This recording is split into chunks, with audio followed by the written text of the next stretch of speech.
So, I guess the wildest thing that I've ever experienced happened last year, and I still don't know how to explain it without sounding like I'm making it up. But here it goes. So, it started with these little things going missing. I live alone in a pretty quiet neighborhood, so I figured that I was just forgetful at first. A protein bar here, a sock there, whatever, right? But then my TV would be on different inputs than when I left. Nothing huge, but just enough to make me second guess myself.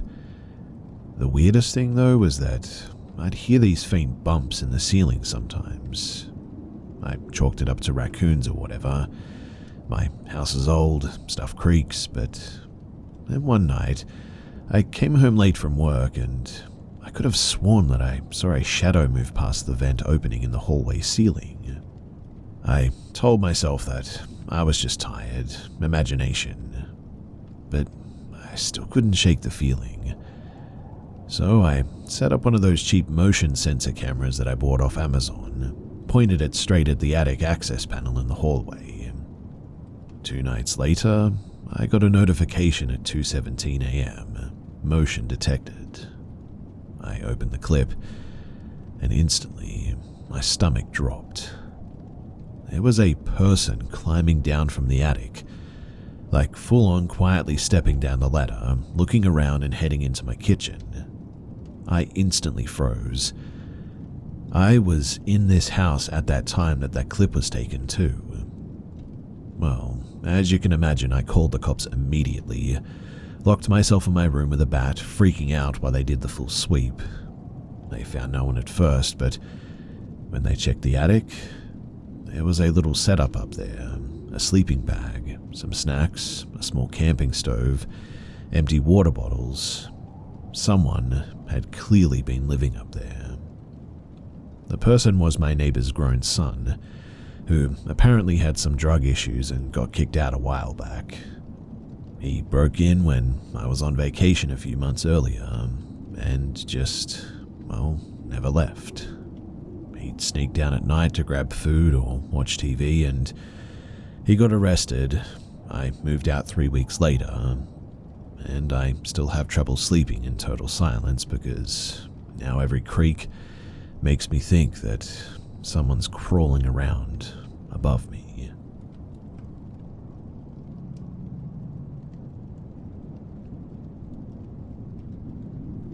This is a story about an old barn that my dad was thinking about buying one time. The location was up in northeastern Montana. The barn had been a part of an old ranch at one time, but the rest of the homestead had been destroyed or otherwise dismantled. So the barn was really the only building left standing on a nice flat piece of ground, perfect for renovation for an indoor workspace, storage, vehicles, or gear or something like that. Anyway, I went up with my dad when we went to walk through the place and take a look at the interior, and it was immaculate inside. The barn had 4 or 5 center stanchions about 10 feet apart down the middle of the barn from the floor to the roof. The place was quite sturdy because of this as well. The owner of the land had cleaned this barn up and kept it pretty nice inside for his personal use, and had put down a layer of gravel inside the barn over the original dirt floor in order to keep dust to a minimum. Dad had bought one of those wind-up cameras from the store where you could sort of wind the wheel and snap like 15 photos or something, and have the photos developed at Walmart. So Dad took a bunch of photos of the interior and the exterior of the barn so that he could show Mum the building once he got them developed. He got the photos back from Walmart about a week later, brought them home, and we looked through them as a family around the supper table that night in our kitchen. All the photos were normal, except for one. It was of the interior, taken from the inside, the front door, a few paces in, I would guess. And in this particular photo, the barn was a complete mess. Nothing like it had been when we were there. Just hay everywhere, falling from the hayloft, and no gravel covering the dirt floor or anything. When we pulled this photo out from the stack, we were kind of confused and thought that maybe we had gotten somebody else's photo in our group of photos. But it was clearly the same barn. The thing that stood out to our family about this photo of the interior of this barn was on the first center stanchion there was a silhouette of a man, but with no head, and footprints on the dirt floor leading in, but not out of the barn, stopping at the first stanchion. Dad and I went back up to northeastern Montana later that year in the fall to do some hunting, so we went and spoke to the guy who owned this barn, showed him our photos, and the weird photo as well. When we showed him that photo, his face immediately went pale white, and the look in his eyes was one that I had never seen in another person. He told us that his grandpa had been murdered when he was a small kid, but his parents never told him about what happened, and the murder was never solved. Needless to say, Dad never bought the barn, and the owner, he had it torn down the next year. And it is definitely one of the spookiest things that I've ever been a part of in my life.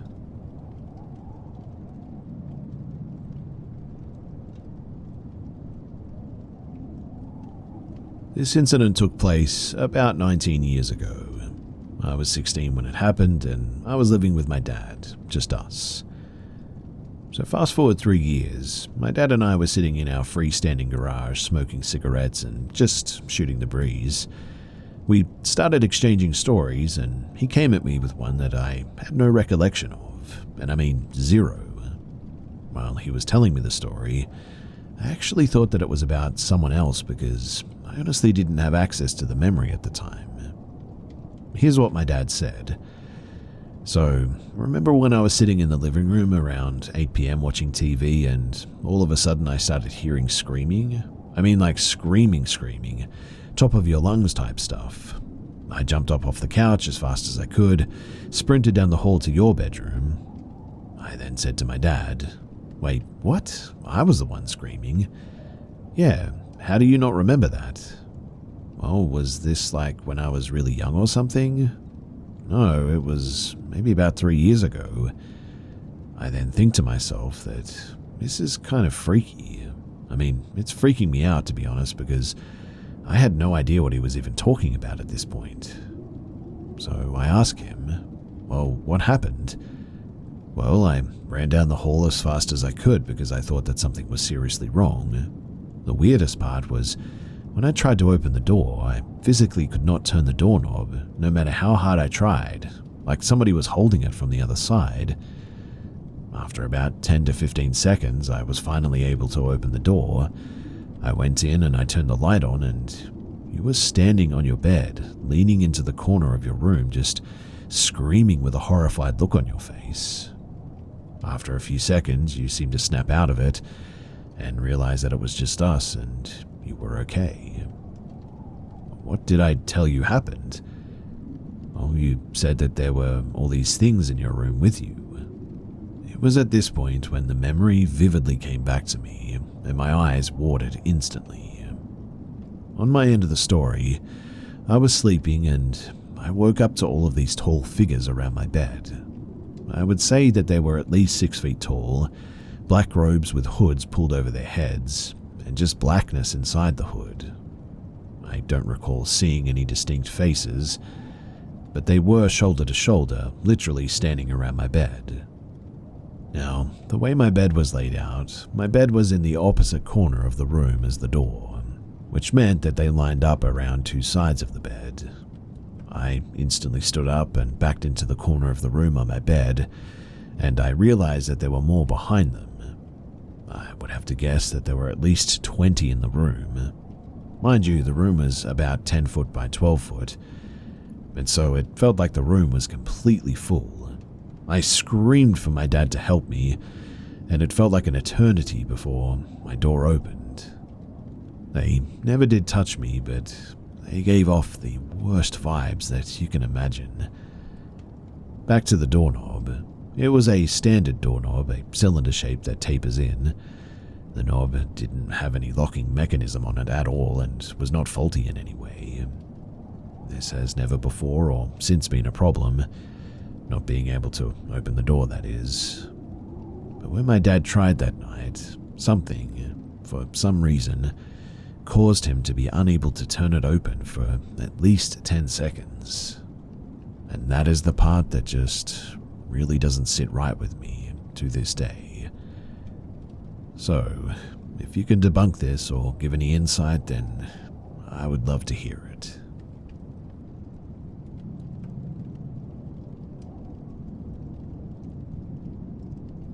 This goes back about 22 years.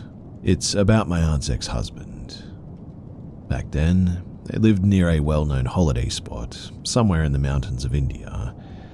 He used to own a small shop in the town, and their house was further up along a steep road in the hills.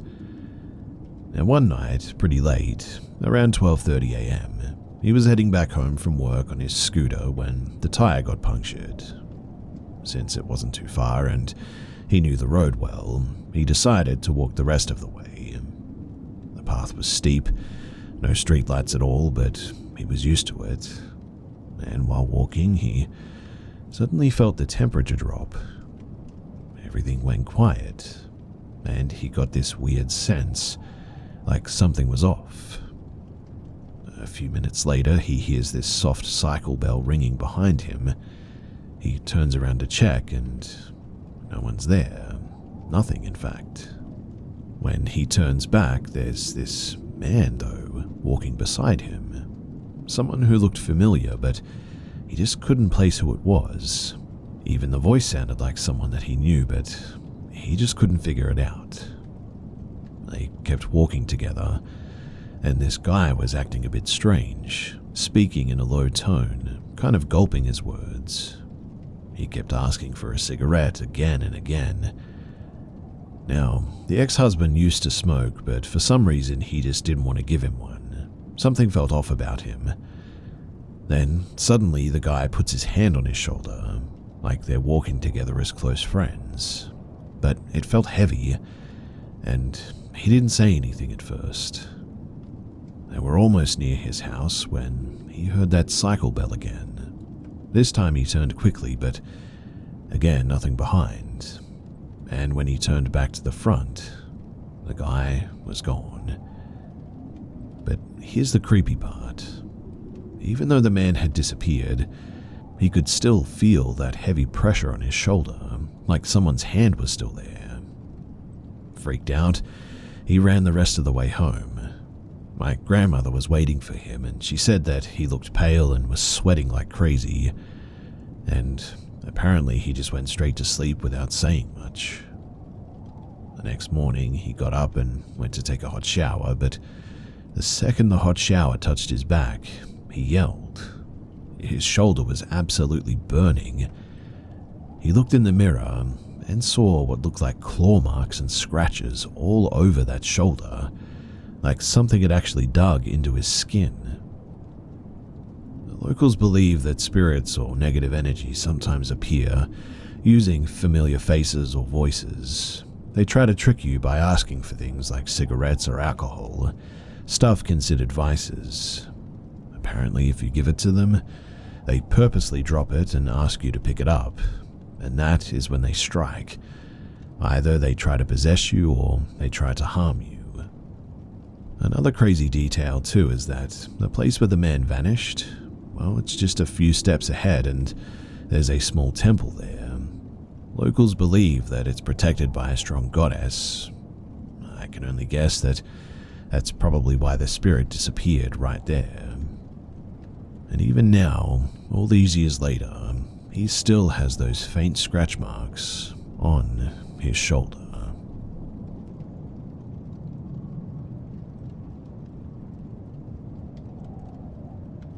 This happened to me during that strange time between the first and the second COVID lockdowns.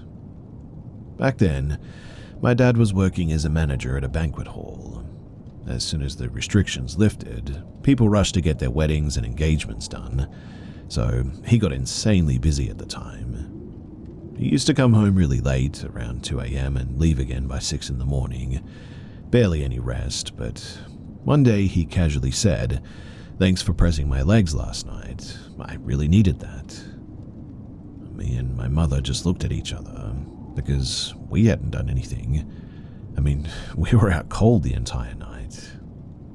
He just smiled to himself, though, and said, "Must have been my dad then."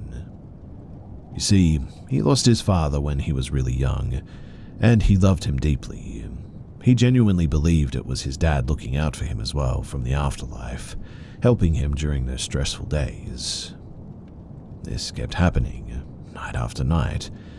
He'd mention a feeling of a presence, a pressure on his legs, or bed shifting gently like somebody was there. But then came the night that made things unsettling. He got home super late and I was still awake, just gaming. He walked in, saw me, and just sort of lost it. "Why are you still up? You've got class tomorrow." We argued, just a typical heated back and forth, and after that we both sort of stormed off to our rooms. Now, the layout of our house was simple. Living room in the middle, my room to the left, my parents' room to the right, and if either of us stood at our door, we could see the other across the hall. I went back into my room, but I didn't sleep. I was still irritated. So instead, I just got back into gaming. Around 3:30 a.m. though, I heard the bed in my parents' room creak, then heavy footsteps coming toward my room. I panicked a bit. I quickly got under my blanket, pretending to be asleep. The footsteps, they came closer, and then they stopped, right beside my bed. I held my breath a little bit, but I could hear it. Slow, heavy breathing right next to me. It didn't leave for 15, maybe 20 minutes, and I just sort of laid there frozen. Eventually, the footsteps walked away, no creaking this time, and just silence. I must have dozed off after that, still wrapped up in fear. But the next morning I woke up to a burning sensation on my shoulder. I checked and there was this cut, a clean 2-inch long cut across my shoulder. No sharp objects nearby, my nails were trimmed, and really, just no explanation. When I told my dad, he didn't seem surprised. He just calmly said, "That's my dad warning you, telling you not to give me a hard time." Well, I completely freaked. Other weird stuff started happening after that too. Shadows, sounds, that same heavy breathing feeling, and it just got too much. And so we eventually decided to move out. Now it's April 25th and my dad passed away this January. And all I can hope is that he finally met his dad again, that they're together now, wherever they are, and that his soul is finally at peace.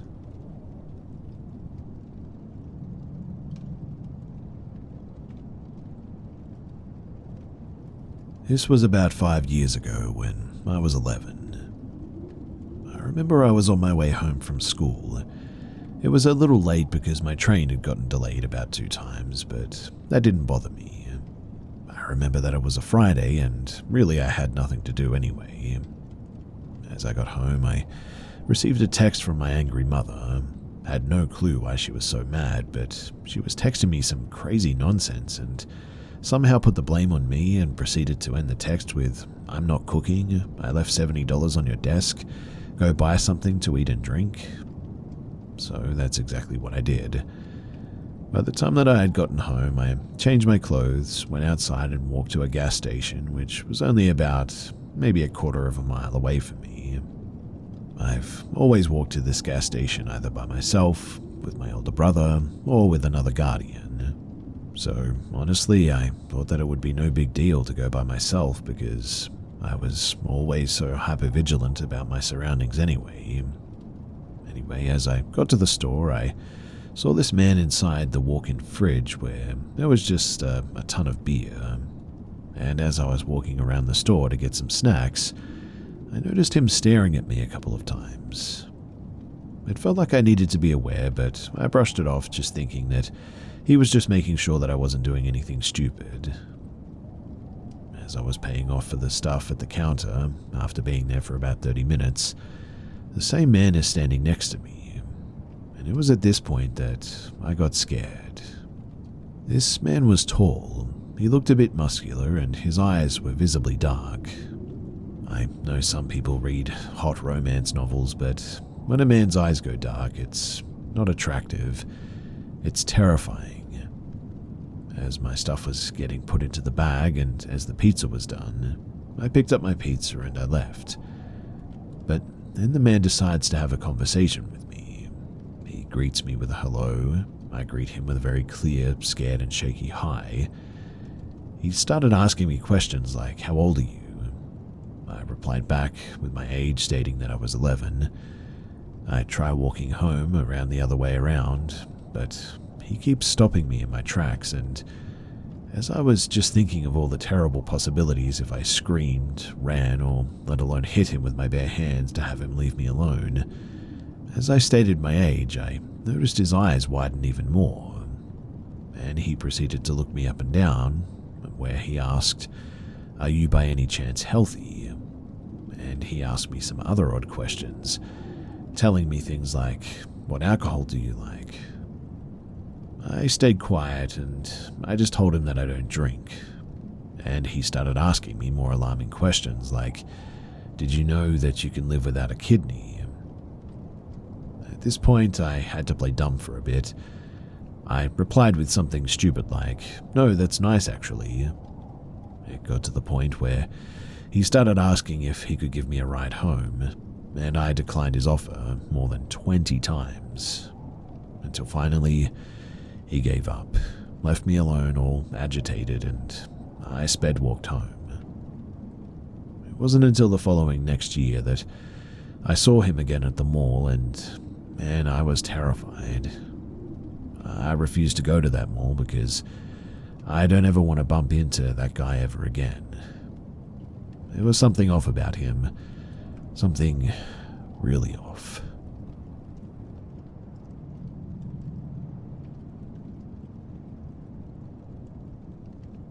Even though this was almost 10 years ago now, I've never been able to get this out of my head, so I thought that I would post it here.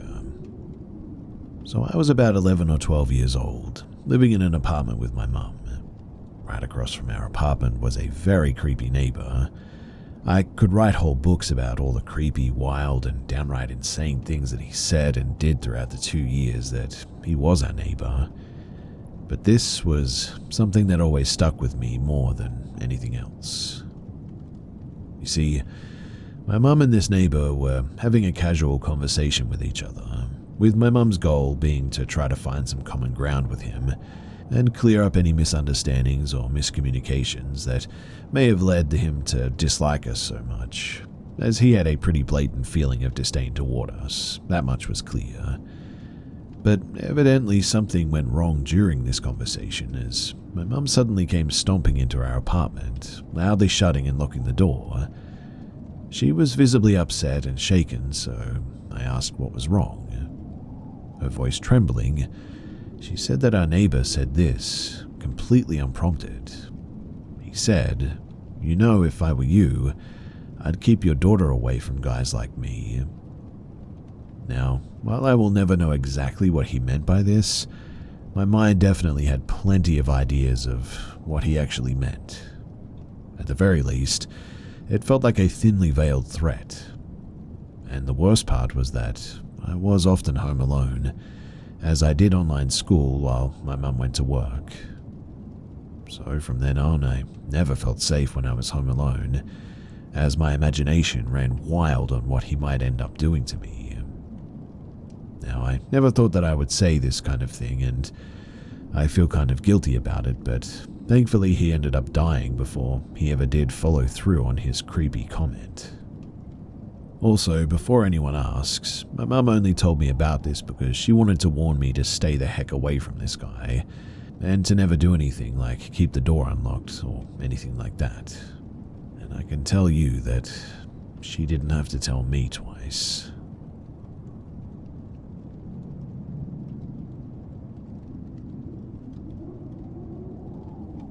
So quite honestly, I really don't even know what to call this, what I saw or what it was. I really want to believe that it was just my mind playing tricks on me. I was around 7 when this happened. I'm from a South Asian island nation, and personally, I still don't like to believe in anything that I cannot physically see or explain. So when I was about 6, we had to move to this old estate house surrounded by a rubber tree plantation. Money was tight, and my dad worked out of town. The place was definitely a little bit creepy. Isolated, gloomy, tall rubber trees blocking the sun, but to me it was just home. It didn't feel scary, at least not at first.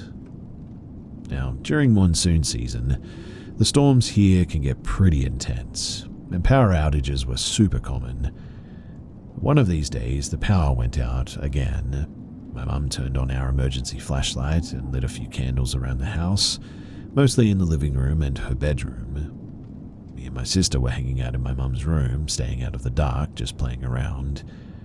I got bored and I decided to grab one of our car magazines from my room. My mum used to buy me these all the time, and I didn't bother taking a candle or a flashlight or anything. I knew the house well enough, and the moonlight coming through the trees gave just enough visibility. I went into my room, picked up the magazine, and for some reason I looked out the window, and that was when I saw it. 2 glowing red eyes. Not just glowing, but they looked like shiny glass marbles, deep red, unmoving and just staring. They were only a few feet away from the window. I couldn't move. I couldn't speak. It was like I was frozen. I didn't see any other features, just the eyes, and suddenly they rushed toward the window, fast too, like inhumanely fast. That snapped me out of it quickly. I ran screaming to my mum's room, completely freaked out. I couldn't speak properly for about 10 to 20 minutes. I tried to tell my mother and sister what I saw, but they didn't believe me. Said that I must have seen an animal or was just imagining things. Eventually, the whole memory sort of faded away, and I just kind of pushed it into the back of my mind, I guess. Until recently. So, a few weeks ago, I'm 27 now, by the way, I went to visit my dad at his place. It's the family home, old as heck, like over 100 years old, big and kind of beautiful, but honestly a little bit creepy. My aunt came over too, just to hang out since I hadn't seen her for a while. We ended up having a little barbecue in the evening, had a couple of beers, and started reminiscing a bit. Somehow the topic shifted to creepy stuff. I casually told them the house always gave me the creeps.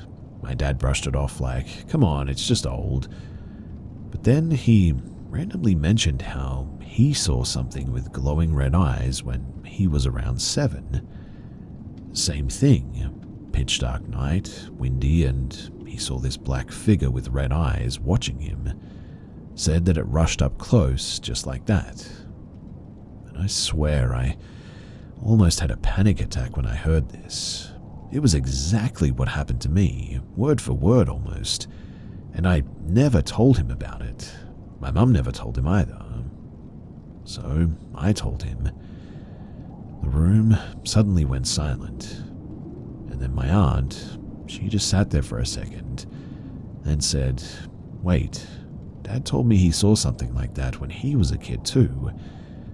My grandfather apparently had a similar experience when he was around the same age as well, about 7-ish, same red eyes, same kind of encounter.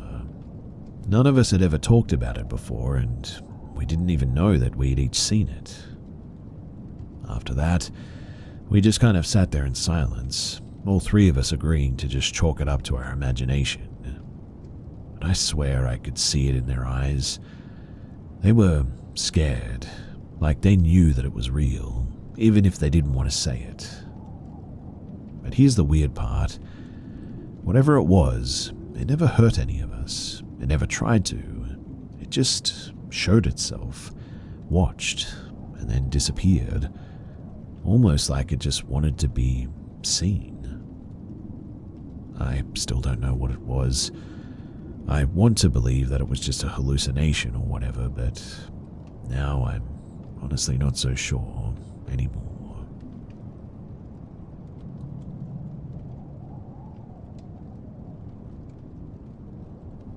My wife and I were hiking on a particular trail at a nature preserve with our dog one day. We came across some people walking as well, almost like a family, I guess, but they seemed a bit, I don't know, off to me. But they were friendly enough, I guess. They asked what kind of dog we had and how old he was, etc. We answered politely and tried to go our own way, but they tried to keep the conversation going. We politely continued until we eventually made our way toward the trail. About 3 minutes later, my wife and I were quiet, and she said to me, "Where did they come from? I didn't hear anyone behind us or ahead of us." So, to backtrack a bit here, this particular part of the trail bottlenecks, so you can see if anyone is coming from a good distance. Funny enough, she said, "Do you feel weird? Like someone's watching us, or like were looking at us strangely or something?" I didn't say anything for a minute, and she asked, "Did you hear what I said?" I said, "Yeah, I did." "How did you know that?" She stopped, looked at me and said, "I felt the same thing." The hair stood on the back of my neck. All the while, our dog was walking very slowly with his head down, almost as if he sensed a predator but didn't know where it was coming from and was moving cautiously. We continued back to our car at a steady pace, and eventually we left. We come to find out that there have actually been several cases of people over the years living in those woods and showing up randomly on the side of the roads in the middle of the night, trying to stop cars for God knows what. The woods outside the trails are extremely dense and dangerous to traverse unless you have to and are a professional. Not many weird things have happened to me, and I don't easily scare, but I have never been back there. I feel like they were watching us, and they came out to test our reaction. I'm a pretty big dude, and I can handle myself pretty well, but it always stuck with me, this one. We could just sense that predators were watching us.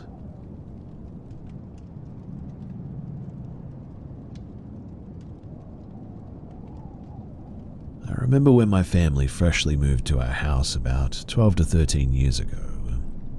Before we moved in, we went and looked at the house. We had just looked in the daylight basement, which was carpeted. It had a bedroom, a bathroom, a storage closet, and another connected closet that held the water heater. The bedroom had a closet which had 3 huge mirrors as doors. In the closet was a small door that connected to the water heater closet. Anyway, on our way back upstairs from touring, in the basement, my sister locked me in there, which had child lock hinges on the top and the bottom of the staircase door. They were on the outside, like they were either trying to keep a child from going down there, which made no sense for the bottom child lock hinge, but made the most sense for them, or like they were trying to keep something or someone downstairs. Either or, though, I got the most eerie vibe from this basement, like I wasn't alone in this completely empty space. Well, eventually, when we first moved in, my siblings and I kept finding bones just all over the property. The weird part about this was that whenever we found a bone, there was always a golf ball nearby. I remember finding one with carvings in it too, in another language hanging on one of our fences. My dad wrote them off as animal bones any time that we found one, and eventually threw them all away. We found clothes in plastic bags around the property too that were mainly female clothes or male boxers, and those were thrown away too. There were a couple of nooses hanging loosely in a tree as well. Those were taken down and used for cattle. The tree was eventually cut down too. Anyway, a few years went by and a lot had happened. These are all things that my siblings and I experienced at this house. So I remember when I shared that basement room with my siblings, my bed was positioned in front of the closet doors at one stage. I had woken up but not moved yet, and there was a man crouched in front of me, just moving his head back and forth super fast, so I couldn't make out his face very well. I closed my eyes and he disappeared. After that, we would constantly hear footsteps going up and down the stairs at all hours of the day. I saw a man about the same stature as my dad go down the stairs, so I followed him. I believed I needed to ask him a question or something, and that's why, but the man I followed down the stairs had turned the corner to go into the back bedroom in the basement, and once I got to the corner, he just disappeared. No one was down there but me. My sibling had experienced this same thing too. It didn't stop there though. My little sister was cleaning the living room in the basement one day and was getting an eerie vibe from the back bedroom. So she went over and closed the bathroom door and the bedroom door. Once she walked back down the hall, she started cleaning up again when she noticed a few moments later the bedroom door had opened again. She immediately went right back upstairs, and that room eventually became my older sibling's room. And I remember one day she had mentioned that she was laying in bed and had just woken up to something opening her door. She claimed that she watched the handle turn and the door slowly open, but nothing was there. A few nights went by and all of my siblings and I were hanging out with her in her room when we heard a knock on the wall. Mind you, this wall was concrete and on the other side of this was a hill. So she knocked on the wall and whatever it was knocked back. It was the tune of Skunk in a Barnyard, if you've ever heard that. But after that, the room was then turned into my little sister's room. I went into the basement bedroom to tuck my little sister into bed for the night. I had tucked my little sister in on the lower bunk bed and gave her a kiss on the cheek goodnight. As I went up the ladder to give my older sister a kiss and tuck her in, that's when I saw both of them, up on her bed, sound asleep. I felt my stomach twist. As I went back down, I noticed the bottom bed was now empty. I immediately left the room. My dad eventually made a wall in the basement living room, splitting it into a bedroom and a living room. The bedroom portion was used as a playroom for a hot minute, and one of my older sisters had walked in there and saw my little sister playing with her toys, only to later realize that it wasn't my little sister in the room at all. The doors we would hear constantly opening and closing when no one was down there. The stairs were stepped on when nobody was there, and eventually my dad tore down the wall that he built, and after a few years, no one ever stayed in that basement. We also used to see ghost cars or people walk down into the field and just disappear without a trace. But we used to see a man walking his dog down in the field and just disappear all the time. Mind you, these happened over many years, and it wasn't all at once, obviously, but yeah, it all happened, and it was all very frightening. Eventually, most of the basement was renovated due to water damage. When my parents pulled up the carpet in the back bedroom, there was a clearly poorly done job of re-poured concrete about maybe 5 or 6 feet long and a couple of feet wide. It was very rough compared to the original concrete, but once that basement was renovated, the weird activity basically just diminished. All they did was take the carpet out and 2 of the mirror doors on the closet, and so really that doesn't make much sense to me, but not to mention that I've looked up this house address many times to see if anything had happened there, and to no avail. I couldn't find anything on the house or the property either, so I have no clue what any of the sinister activity was really about, and I guess it's just going to remain a mystery. Also, my dad never believed my siblings and I about these experiences, and to this day when we bring it up, he just sort of shrugs it off. He doesn't even remember the bones, the nooses, or the clothes that were thrown away all the time, but yeah, that's my dad for you, and that's just how he is. I'm sure that there's a lot more that I cannot remember, and no, I don't think anyone necessarily died here because I'm sure that there would be a record of that somewhere, but I do believe that maybe someone was doing something sinister in the house. Like maybe witchcraft, or something was conjured up in the basement or something. Also, the concrete difference is more than likely nothing at all but a badly done repair job, but I thought that I would mention it because, honestly, who knows?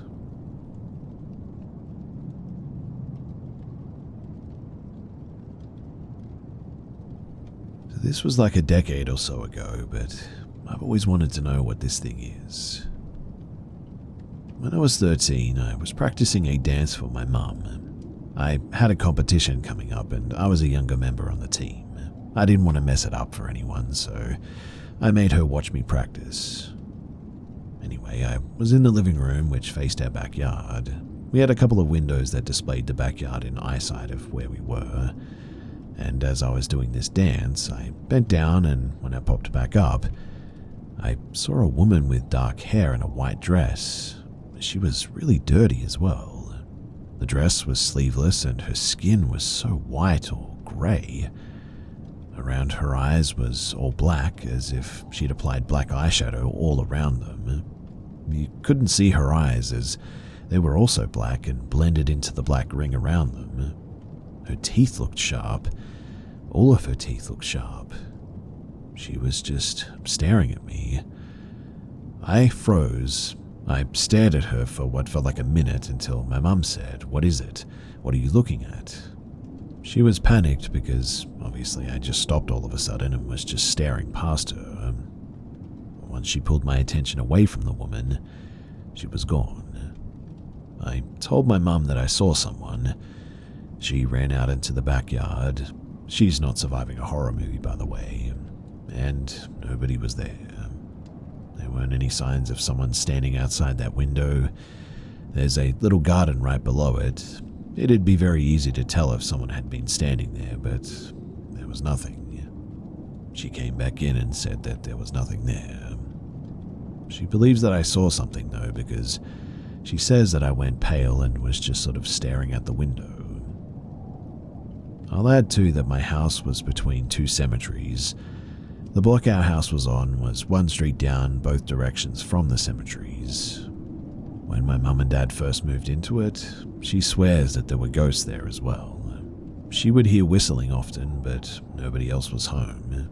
It unnerved her so badly that she had people come look at the house and cleanse it. But I don't know much about that. Every now and then, one of us would sort of catch a glimpse of a shadow or something, though. When my sister was a kid, she was terrified of a man in the drain, but none of us saw it besides her. My dad and brother don't believe in all that, but me, my mum, and my sister, we all swear that we've seen or heard things.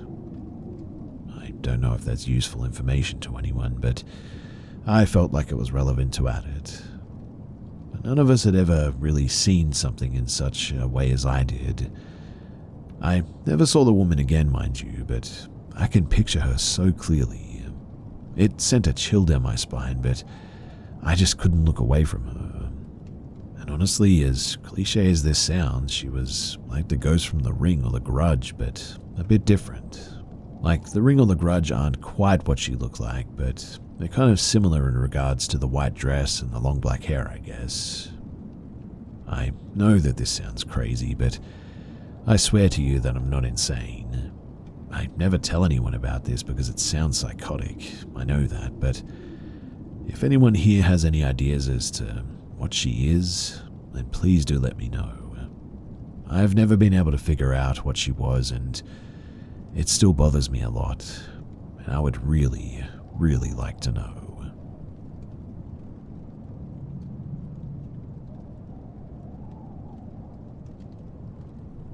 This is a story about an old barn that my dad was thinking about buying one time. The location was up in northeastern Montana. The barn had been a part of an old ranch at one time, but the rest of the homestead had been destroyed or otherwise dismantled.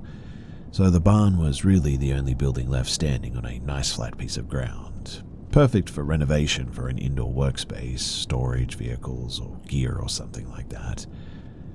Anyway, I went up with my dad when we went to walk through the place and take a look at the interior, and it was immaculate inside. The barn had 4 or 5 center stanchions about 10 feet apart down the middle of the barn from the floor to the roof. The place was quite sturdy because of this as well. The owner of the land had cleaned this barn up and kept it pretty nice inside for his personal use, and had put down a layer of gravel inside the barn over the original dirt floor in order to keep dust to a minimum. Dad had bought one of those wind-up cameras from the store where you could sort of wind the wheel and snap like 15 photos or something, and have the photos developed at Walmart. So Dad took a bunch of photos of the interior and the exterior of the barn so that he could show Mum the building once he got them developed. He got the photos back from Walmart about a week later, brought them home, and we looked through them as a family around the supper table that night in our kitchen. All the photos were normal, except for one. It was of the interior, taken from the inside, the front door, a few paces in, I would guess. And in this particular photo, the barn was a complete mess. Nothing like it had been when we were there. Just hay everywhere, falling from the hayloft, and no gravel covering the dirt floor or anything. When we pulled this photo out from the stack, we were kind of confused and thought that maybe we had gotten somebody else's photo in our group of photos. But it was clearly the same barn. The thing that stood out to our family about this photo of the interior of this barn was on the first center stanchion there was a silhouette of a man, but with no head, and footprints on the dirt floor leading in, but not out of the barn, stopping at the first stanchion. Dad and I went back up to northeastern Montana later that year in the fall to do some hunting, so we went and spoke to the guy who owned this barn, showed him our photos, and the weird photo as well. When we showed him that photo, his face immediately went pale white, and the look in his eyes was one that I had never seen in another person. He told us that his grandpa had been murdered when he was a small kid, but his parents never told him about what happened, and the murder was never solved. Needless to say, Dad never bought the barn, and the owner, he had it torn down the next year. And it is definitely one of the spookiest things that I've ever been a part of in my life.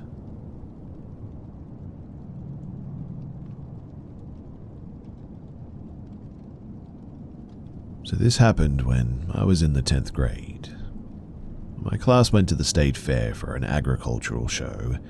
The class was pretty small, and the teacher was kind of doing his own thing. He told us that we should all meet up at a certain location at a certain time. Me and 2 other classmates, I cannot even remember who they are now, just started to enjoy the fair and hit some rides. Now, I'm not personally into fairs really, cheap rides and carnival games, so I was just in a sort of blah mood, I guess, but this girl bumps into me eventually while we were standing in line. We both apologized and chuckled about it. She was my age, looked that way anyway. She also looked nice and quite pretty. She seemed into me and was very handsy as well. She never asked to tag along with us, but just naturally did. I never even questioned it because she was hot and I was interested in the girl. But here's where it gets a bit weird.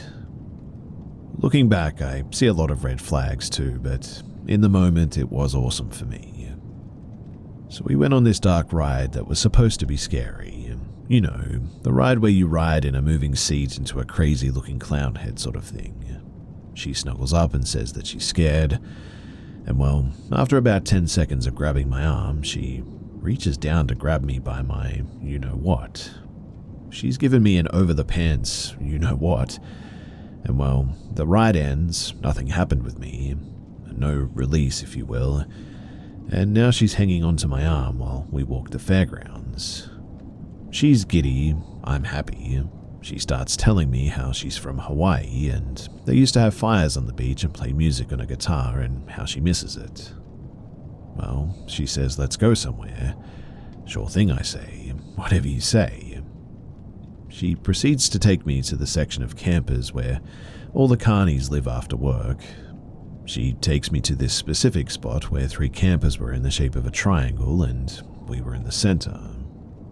She pulls me close to her body and starts making out with me like a mad person. Keep in mind too that I've barely done anything like this.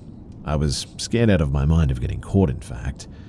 But she keeps my attention to her because I was sort of looking around.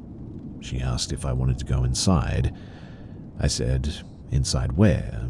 And she said, "That camper," and pointed to a really crusty looking camper. And I was about to say sure, and then a security guard caught us and made us leave the area. She bolted and I went back to my friends. I didn't see her the rest of the time that we were there, which was at least another couple of hours, and I was keeping a keen eye out for her. Now, I have thoughts about what was in that camper, what would have happened to me. Was she a prostitute? Was she a ploy to get me inside, and they would lock me in a box just big enough to live until I was transported?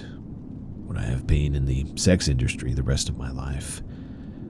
I have trauma and nightmares from this, in fact, and while it may have just been me overthinking things, maybe she really did just want to hook up. But something tells me that I think that I definitely dodged a bullet.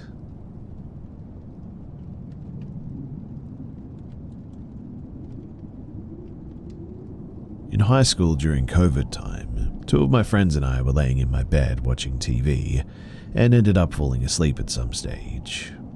I was on one edge, friend in the middle, other friend on the other edge. I woke up to the feeling of water dripping on my face.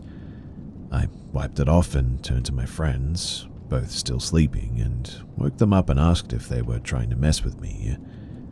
They said no and didn't know what I was talking about. The friend in the middle realized that she also was wet, but it was her shirt instead. It had about a palm-sized watermark. We looked around wondering where the water could be coming from. There was a glass sitting above us on the headboard, but it was empty and sitting upright, untouched. They swore up and down that they didn't do it though, and we were all pretty freaked out by it. I begged them to stay the night because I was scared, but in the end they had to leave. Now later that night I was laying in bed and I could hear something rolling around on the floor underneath me. I was confused by it because the day before I had vacuumed under my bed and knew nothing was down there. I ended up going to sleep, and the next morning I woke up to find Tootsie Fruit chew wrappers under my bed, which I don't like and definitely didn't have in my room. Same day, still very freaked out, I was on TikTok and my sister had sent me this really creepy video of this demonic-looking face with eerie music playing. I messaged her and asked why she would send me this because it was so creepy looking, and I was already on edge. And she told me that she had no idea what I was talking about, and went and checked. Then messaged back saying that she never actually sent that video before and didn't send it. It freaked us both out, and we were telling our family about it at dinner and went to show them the video. And it had disappeared from our message thread. Then, I think the next day or a couple of days later, I went to a gas station and was buying a Powerade and a snack. When I went to check out, the cashier asked me if I wanted to grab another Powerade or something. I asked if there was a deal going on, and she just flipped the screen and showed me the total was $6.66. So naturally, I bought another Powerade. I ended up going to a native store that sells sage. The man who owned it blessed me with sage and prayed, and sent me home with more to burn in my house. And, thankfully, nothing else happened after that. But I've always wondered if it was just some really random or crazy sort of coincidences, or if there was something more to it. The incident with the water definitely freaked me out the most, mainly because other people were there and obviously we could actually see the marks. The other stuff, Maybe it was just some convenient timing or something, but still, it was a really weird experience and something that I just still don't have any answers for.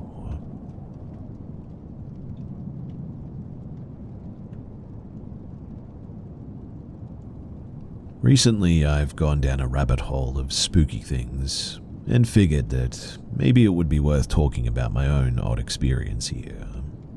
I don't really talk about it in my own life with people that I know personally because it makes my skin crawl and it's weird.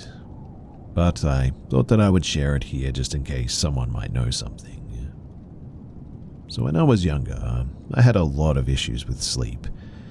I don't remember a whole lot of my childhood, but I know that I wouldn't sleep for long periods of time. Frequently bothered my parents in the middle of the night, in fact. Had reoccurring nightmare terrors, and would even talk in my sleep. I freaked my dad out many times when I'd get up and wait for him to finish whatever he was doing to talk. A 6-year-old girl in a nightgown with long hair hanging over her face was a freaky thing to see at 2 a.m. Anyways, from as far back as I can remember, until I was about 8 years old, so roughly 3 or 4 years I think, I had the same dream every single night. My bed was right under a window, and I liked to sleep with the curtains partially open so I could look at the moon. It was a 1-story house, and my bedroom was at the front. And every single night, and I'm not exaggerating, I truly mean every single night, I would dream that I woke up to see a humanoid creature outside of my window. It was extremely tall enough that I could see most of its body framed by the window. It had like grayish, yellowy skin and wore no clothes. Its shoulders reached the very top of my window, and its torso was nearly the whole length of the window, and I could see the tops of its legs toward the bottom. It had its hands pressed into the glass and its fingers splayed out. But then, the real freaky part. Its neck reached above the window and then sort of looped back down so that its head was visible to the side of its body. It had no hair, massive grey-white eyes, 2 slits for a nose, and a giant grin on its face. And I mean giant. It stretched its skin out on its cheeks and chin, and teeth were so long and jagged and thin, and they were like a dirty yellow sort of color. It never did anything, mind you, didn't even blink, and just stood there staring at me until I'd wake up in a panic. So, like I said, I saw this creature every night for years. I never told my parents about it.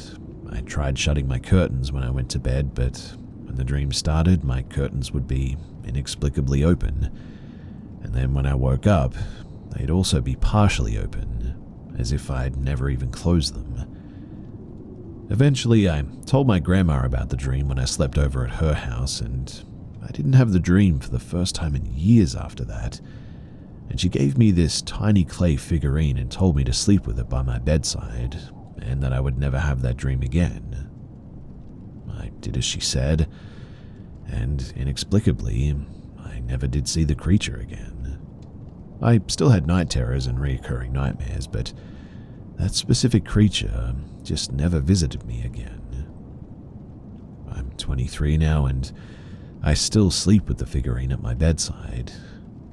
I've never seen that thing again ever since then, and I'm an insomniac and have experienced sleep paralysis a number of times in my adulthood, frequently experienced night terrors, and have been prescribed a number of sleep medications that I never end up taking long term because of the side effects. At this point, I'm very good at running on little to no sleep, and I have experienced hallucinations during sleep paralysis where I've seen horrible things and had dreams that have left me messed up for days. Still though, I've never seen that creature again. The memory of those dreams is the clearest memory of my childhood that I have. I can remember exactly how it looked, exactly how it felt to lay in my bed and stare at it between my purple curtains, exactly how silent and still it was. and because of this, I don't ever open my blinds at night. I don't particularly believe in the supernatural or anything. I take a firm, it's probably not real, but just in case it is, I'm not going to mess with it, stance on any of that stuff. I hear paranormal stories and immediately consider all the regular things like sleep deprivation and carbon monoxide poisoning before I ever assume ghosts. I've never experienced anything paranormal in my life, aside from what I've outlined here, and I truly believe 100%, however, that this was not a natural thing that happened. I could forgive it as a reoccurring dream or childhood nightmare, but it happened too regularly and far too frequently to think that. I don't know what it was or why, but I really don't think that it was something normal or easily explained, I guess, is what I'm trying to get at. And so, that's my story. Like I said, I really don't talk about it too much. I try not to think about it, in fact, but maybe sharing it out here will be beneficial. So if you've listened this far, then thanks for listening.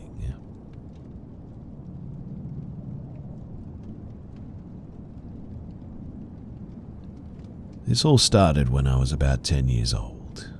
We moved into a large brick house that did have a kind of creepy vibe, I guess, with old chandeliers, dark staircases, and long hallways and all that. But it all started small. Lights turning on and off randomly, radios turning on in the middle of the night, things like that at first. Quite honestly, too, I just sort of explained it all away. I'm really not sure how, but I didn't think too much of it at first. But things really started to shift when I started having really, really bad nightmares. Nightmares no child should be having. I was 12 by this time, and I didn't consume any frightening material as I was a really sensitive kid that loved plants and animals. I started waking up from nightmares around 3 usually, and just having these insane feelings of dread and terror. Not just from the dream, but I thought that didn't help, but by a palpable feeling in the air, I guess. I would then hear footsteps walking down the hallway and stop in front of my door. Then my door would creak open, and though I couldn't see anything, I was frozen in fear. I could never forget that feeling, too, that something was in the room with me, just watching me. By this time, I had actually developed a fear of sleeping, and I developed a stutter as well. I really thought that something was psychologically going on with me, and so I finally got up the courage to tell my mum, and I didn't understand what was happening, so I told her that I needed to see a psychologist. She asked me why, and I told her that something was upstairs at night. And she looked at me in this weird way, raised her eyebrows, and never brought it up again. This was in the 90s, so no one talked about this stuff. But after that, I assumed that I was alone in this experience. That's how it started, but then it got more violent. I started having dreams about a dark figure with red eyes hovering over me when I slept. It was a horrible feeling, same as in real life. I would try to say the word Jesus in the dream, as I had heard saying his name could dispel something evil.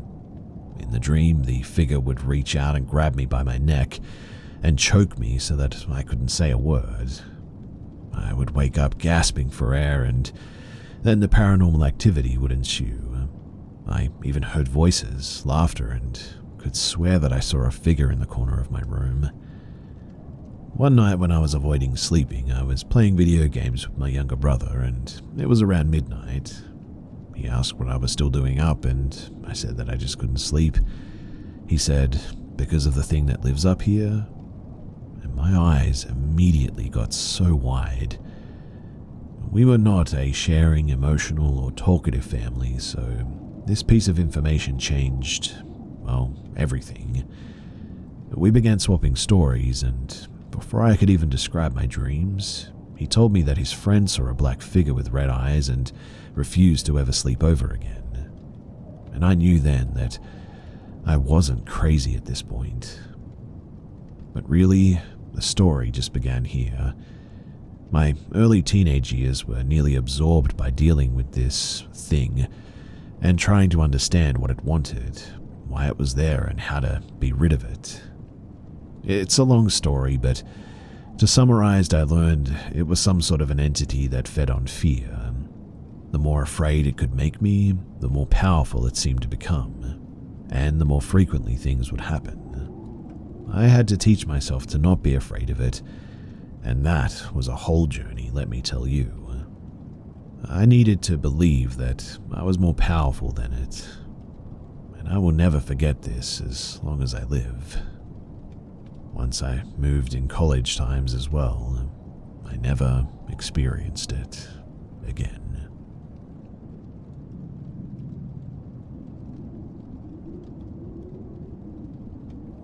So my friend Fran and her boyfriend at the time lived in a small, older, 1-floor, 2-bedroom, 1-bathroom apartment about 7 years ago.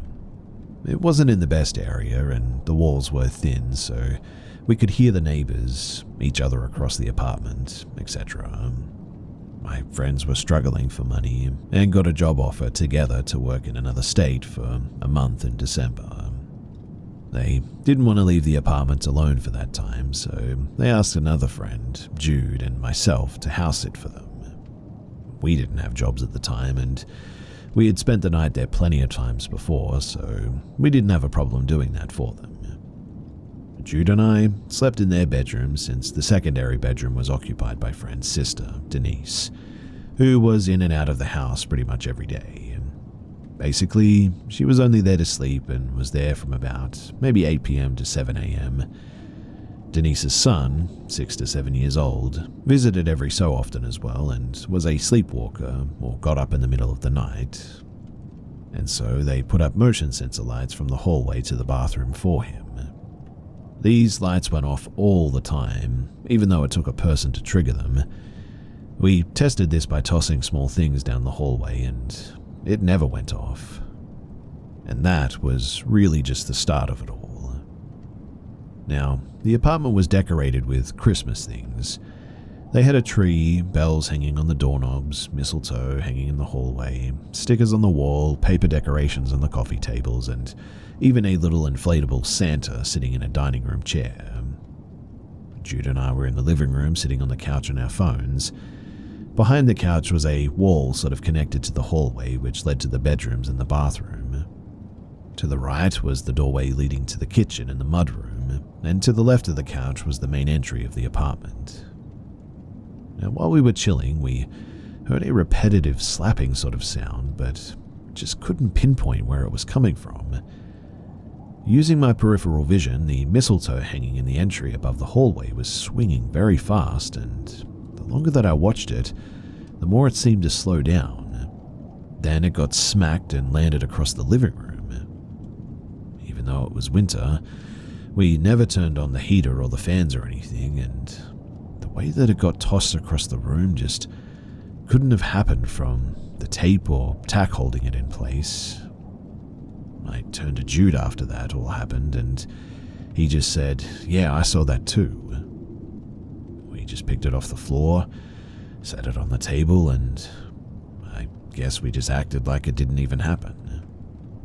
On another occasion, when Jude and I were hanging out in the living room, we watched one of the paper decorations fall off of the coffee table and fall down the Christmas tree. Then we heard a thud in the hallway, and we ignored both things until bedtime. The bedrooms faced each other, and in between them was a blank wall where Fran hung Christmas paintings and all that. The painting was on the floor but leaning against the wall, and the nail holding it up was still on the wall, so it's not like the nail was loose or anything. We also heard the jingle of bells on the doorknobs jingle on their own as well, and Jude was in the apartment alone for a day when I went home to do some laundry. He was in the kitchen, cooking some ramen on the stove, and felt something swipe his back, he said. When he turned around to see what it was, the inflatable Santa was turned around facing him, and at that he got a really bad feeling. He ditched his noodles and went to his room and went to bed. I never felt this, but both Denise and Jude said that while in the bathroom they felt something swipe or poke their sides. And really, I just don't know how to explain it, but I had such anxiety and fear while looking at or into the mudroom that I just still cannot explain what that was. I always focused on a dark spot in there, and I never saw anything happen, but I guess I was always anticipating to see something. With all that said, it never really felt evil or unwelcoming, I guess. Fran had been very stressed dealing with things between her boyfriend and Denise. I know entities feed off of negative energy, so I guess we just sort of chalked it up to that in the end. We told Fran right when she got home, and she told us that she had recently experienced things there too. One being that she saw Denise's boyfriend come out of the hallway and head towards the main entrance. She was about to ask him something, but didn't see him in the living room, and the door hadn't been opened, and he was actually in Denise's room the whole time. And yeah, these are pretty unforgettable things, and something that I guess will just stick with me for as long as I live.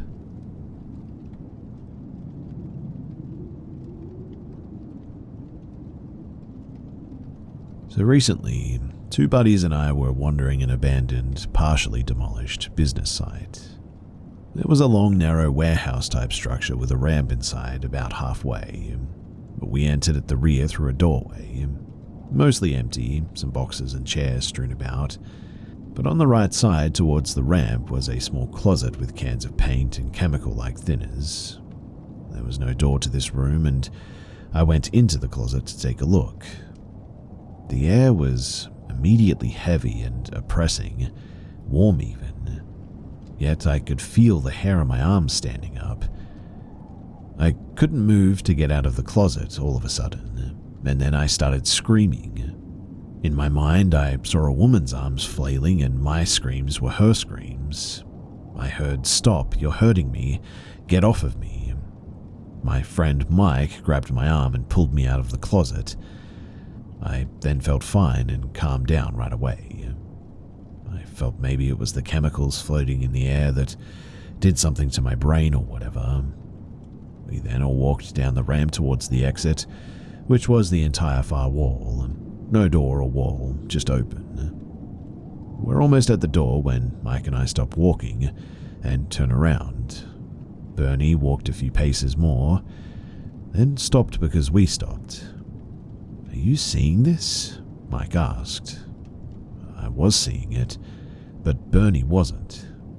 He thought that we were joking around or being stupid, but Mike and I saw something. Slowly floating down the ramp towards us was a black figure. It was the shape of a human shadow with no feet, just the outline. Circling along the floor, up the wall, across the ceiling, down the other wall and along the floor again, just in front of this dark figure, was a bright blue and white light orb. Mike and I just stood there.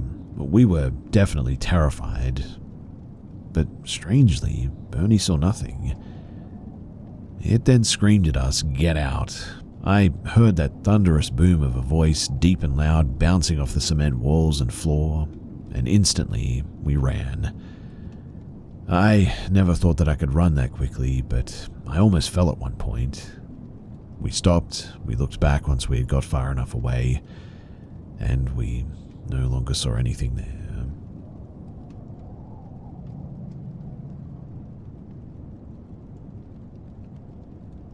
So my wife and I purchased an 1890s Queen Anne Victorian several years ago, and we're slowly restoring it for a traditional B&B as a part of our retirement plan in like another 10 to 15 years. My wife found one written account of a ghostly encounter following our initial individual and personal experiences, which is not really what you want to find when you're trying to explain away an experience. There's every reason to believe that the original owners passed away in this house, and subsequent to that, it's my understanding that somebody died in the house and the body was dumped in a water well that is now covered in a mid-century addition to the original structure. Think Social Security fraud. The FBI ultimately dug up the body from the well, and that's when they found it there. My own experiences have been, well, fairly limited, I guess, and mostly what the heck sort of oriented. My first awareness was the sound of someone or something walking toward me, which I attributed to our large dog possibly following me upstairs, but she was downstairs and behind a closed door when I later checked. My wife describes similar experiences within the main area of focus being at the top of the stair landing. She has a practice of singing or humming a tune as she comes down the stairs, and she believes that this either interrupts the experience or at least distracts her from the experience. I normally follow this musical practice too, whistling a tune that we sometimes sing to our dogs or singing an old jingle or whatever.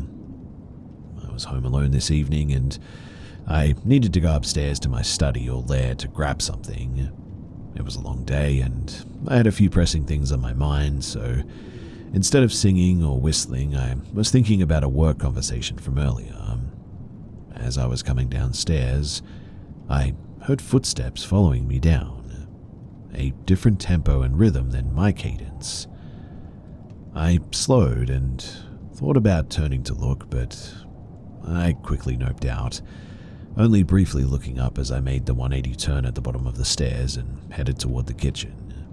I didn't see anything, but I could definitely feel like something was near me. I didn't feel like I was clear of the presence too until I passed into the new section of the house.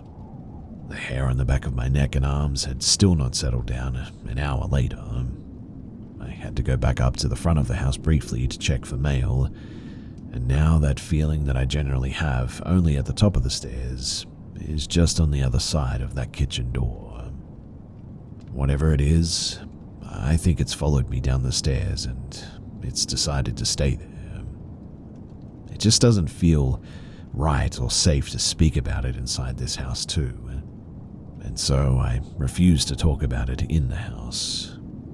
Texting my wife about it or sharing it here feels safe, but if you and I had talked about this whole thing before tonight, then I would have said that I do believe that there is something there, but it's not anything bad. Now, I'm really not so sure. This whole situation seems ridiculous, I know. I know that tomorrow in the daylight I'll probably feel less anxious about it. Well, probably.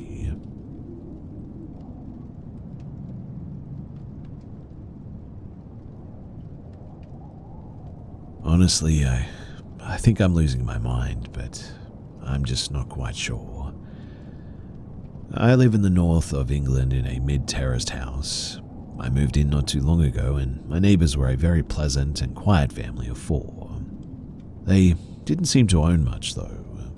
Without sounding like a voyeur or a creepy person, I would often see into their living room or dining room, I guess. The house's open plan on the downstairs. When I parked my car on the street, the house was sparse of furniture or personality. They didn't have curtains in their living room windows, so seeing inside was done with little effort. I'd often see all 4 of them sat at their small dining table, all transfixed on their phones, never really engaging with one another. Now, one evening before Christmas, the mother, a younger lady of maybe mid-20s, knocked on my door and looked visibly shaken when I answered. She tentatively asked me to keep the noise down and stated that she understood that I would like to have friends over and party, but requested me to tone it down a little bit. The only trouble is that I was completely alone and I was just watching a movie. There was no party or anyone else in my house. She saw that it was the case, and so she quickly made her way back to next door. I thought that was a bit strange, but I got on with my night. So fast forward a couple of months and they just up and vanished. The house is empty. I never saw them move out, but that's not completely strange as I work abroad a lot and spend large chunks of time away from home anyway. But this week I've heard a persistent beeping coming from their old residence. A fire alarm running out of batteries, I assume. On Wednesday, I stuck my head over the fence to take a look into the dining room window, out of a mix of boredom and curiosity, I guess. And in the empty room, I saw a person stood near the doorway into the kitchen. They made a quick movement towards me, and I nearly soiled myself. I rapidly made my escape, embarrassed that I looked like a weirdo. I was in the garden for the rest of the day enjoying the sunshine, and I heard no one leave that residence. Since then, too, I've seen faces in the corner of the windows looking into my garden, gaunt, pale faces that fade away once I notice them. I'm not discounting anything, but I know what I'm seeing, and I'm pretty sure I'm sound of mind. I've seen these faces 4 or 5 times now, and it's got me pretty spooked.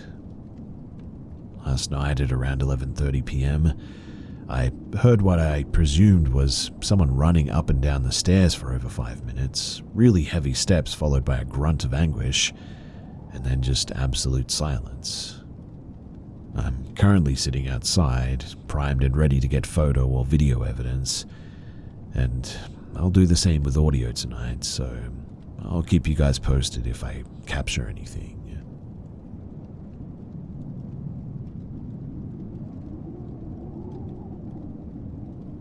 I've told 3 people in total this story.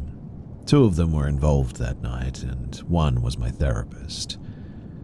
I'm a scientist, and although I'm spiritual and believe in ghosts, I guess you could say, or at least the possibility of them, I never really believed in demons or things of that nature.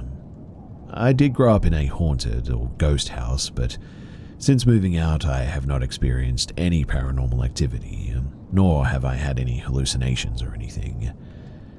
And so I'm hoping one of you can help me figure out what the heck this thing was. So this summer, I wasn't really feeling well and was going to go to bed early one night. While in my pajamas, I saw the local Facebook page had posted about the Northern Lights being out. I had been trying to see them all year, and I kept missing them, so I grabbed a light jacket and I headed out. Of note, too, is that I had no alcohol or drugs in my system, just to be clear. So I drive north and found some fields to stop in, but word had clearly gotten out, and every minute another car was passing, trying to find a dark area to see the lights from. After my 3rd spot was wrecked, it takes about 10 minutes for your eyes to adjust, and every headlight started you back at square one again. So I jumped into my car and I drove even further north. I was on the phone with a buddy of mine, as I'm a single female alone at night, and he made me feel a bit safer. I hit the highway, and that was when I saw it. The empty abandoned land that was used by the military for some unknown scientific experiments that had just become public. I had been there in the daytime and seen some of the old bunkers there. Definitely something weird was going on, but it just so happened to be mostly an open field with no streetlights, making it the perfect spot to see the lights from. I turned down the gravel road and drove about a mile in. I even made the comment to my friend that this place was spooky and that these weird birds kept flying around. They looked like bats, but when they landed, they didn't stand like bats do. I grew up in the country, so the dark doesn't really bother me, and so I just kept going. I finally reached the middle and pulled over to the side of the road. No one and nothing for as far as I could see. I grabbed my phone and stepped outside, took a few photos, and then waited for my eyes to adjust a bit. After about 10 minutes, right when my night vision was starting to work, the hair on my neck suddenly stood up. I knew this feeling, as it usually meant an animal was watching you. Again, I'm a country kid, so I know all about this. As I'm on the phone, mid-sentence, I turned to my left and my entire body froze. It was like the air was moving, kind of like a moving shadow, but my mind also just knew that it was something that was walking on 4 legs, but it was stood up. Possibly a dog, but it was translucent. I instantly started screaming and ran back to my car. I felt that thing hit my back and sort of bounce off, like it was trying to go through me but couldn't. but the second it touched me, it felt like a Dementor from Harry Potter had hit me, but worse, if that's even possible. I have never felt such dread and fear ever. I don't and didn't believe in hell, so to me death wasn't even that scary, but this made me feel like even in death I would never feel happiness ever again. I jumped in my car and sped down the road, still screaming and praying. I kept screaming for my dad and brother, both dead, and Jesus, I'm not even a Christian, to save me. The worst part, though, was that in all of the kerfuffle, I was driving in the wrong direction. I had to turn around and drive back to get out of there. I screamed the entire time for help, and at some point my phone call dropped. My service was fine on the way in, though, but it finally came back the second that I hit the highway. My friend called back asking me what was wrong, but I was still screaming and crying, and I could barely get the words out at what I had seen. I ended up driving all the way back into town, and I called a friend who lived nearby. I went to her place and stayed there for a few hours as I just tried to calm myself down. I didn't know that she was a Christian, and it was lucky that she believed in this stuff. I finally got the courage to go home eventually, and she gave me something for protection. I took a shower to warm up, but my back just felt completely cold, like something had cut a thin line down across my spine or something. There weren't any marks that I could see, but I had to sit in the shower with my back to the wall because I just kept feeling like something was touching me. I lost my voice for about 9 days after that and had to lie to my friends and co-workers about the reasoning why, because I had screamed so much. It's been 6 months since then, and I haven't had any weird experiences again. Sometimes, though, if something touches my back a certain way, I still have a bit of a jolt of panic out of nowhere. Other than that, though, I have had no other issues, but I really don't talk about it to anyone because, well, one, I feel completely crazy, and two, I don't want to bring attention to it as I don't know what I even believe in anymore, to be honest. And I think that enough time has passed that I just want to know if at least anyone else has experienced this as well. As a scientist, I know our minds can play tricks on us, and I'm fully able to say that maybe the dark tricked my brain, but I just cannot get over the fear that overcame me after it hit me. I've been scared in the woods at night before. I've camped and been scared something was watching me. But this was so much worse. It's like and it feels weird even saying this, but it's like I could feel it in my soul.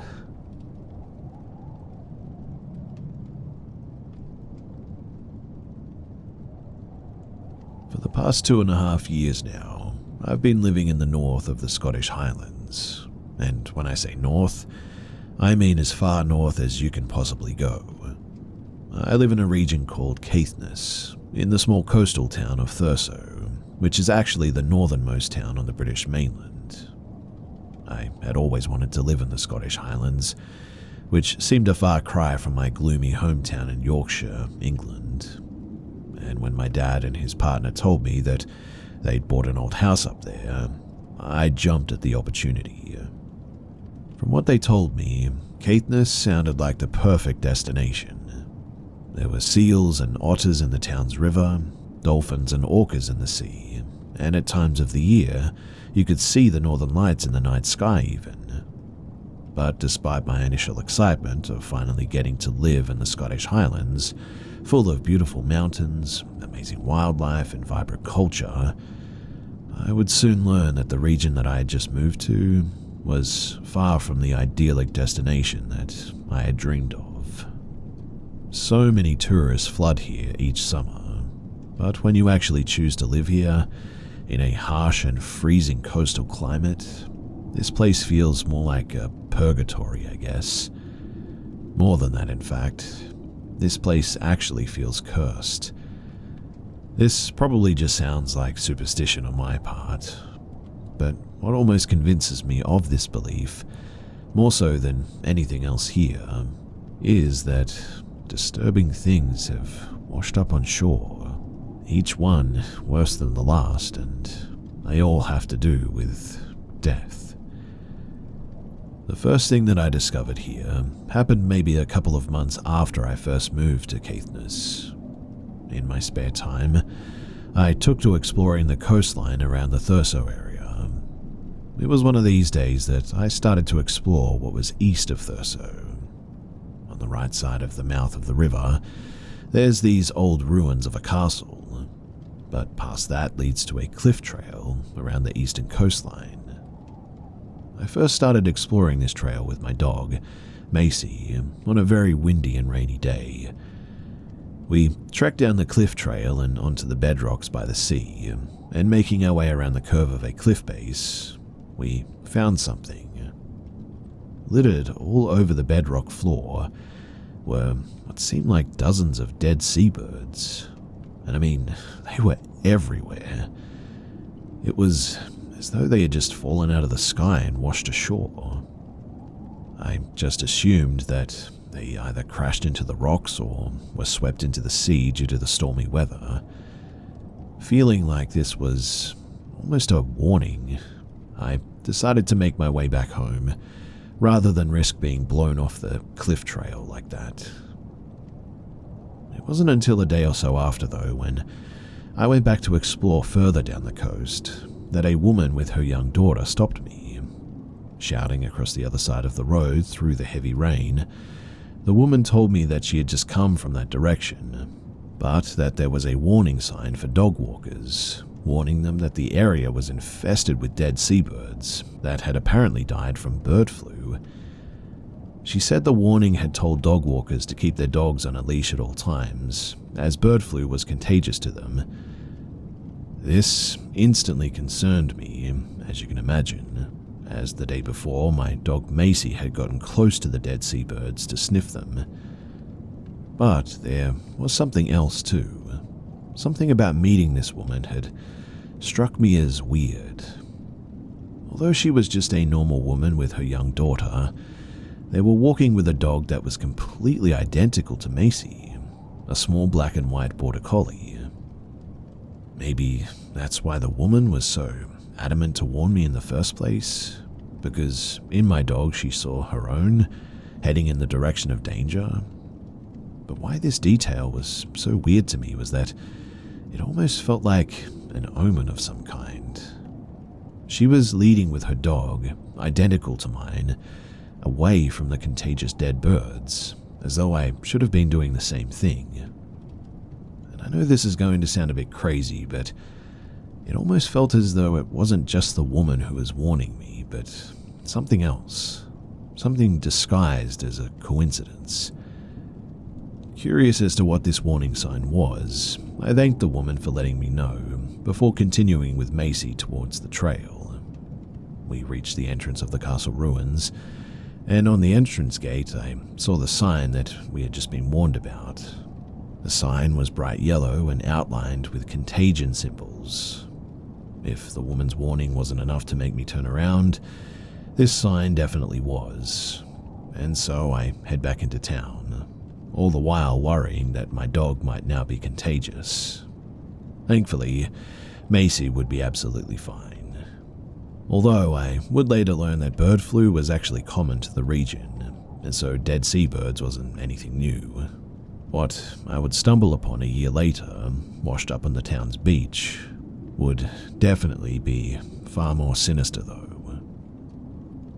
In the summer of the following year, like most days, I walked with Macy along the town's beach, which stretched from one end of the Thurso Bay to the other. I never really liked this beach, because it was always covered in stacks of seaweed, which not only stunk of sulfur, but attracted swarms of flies and midges and all those creepy crawlies. Even if they weren't on you, you couldn't help but feel like you were being bitten all over the body. The one thing that I did love about this beach, though, was that on a clear enough day, you could see in the distance one of the islands of Orkney. On a more cloudy or foggy day, it was as if this particular island was really never there to begin with. and all you see instead is the ocean and a false horizon. On one particular summer's day, I was walking with Macy along this beach. I had let her off her lead as she loved exploring and finding new smells from the ocean. She was rummaging through the stacks of seaweed when suddenly Macy had found something. I went to see what it was, and I realized that it was something that I had never seen before. What we found, lying on top of a layer of seaweed, was an animal skeleton. I wasn't sure what animal it belonged to exactly, but it was either a sheep or a goat. There were many farms in Caithness and across the sea in Orkney. My best guess was that an animal on one of Orkney's coastal farms must have fallen off of a ledge or a cliff, drowned, and its remains eventually washed up here.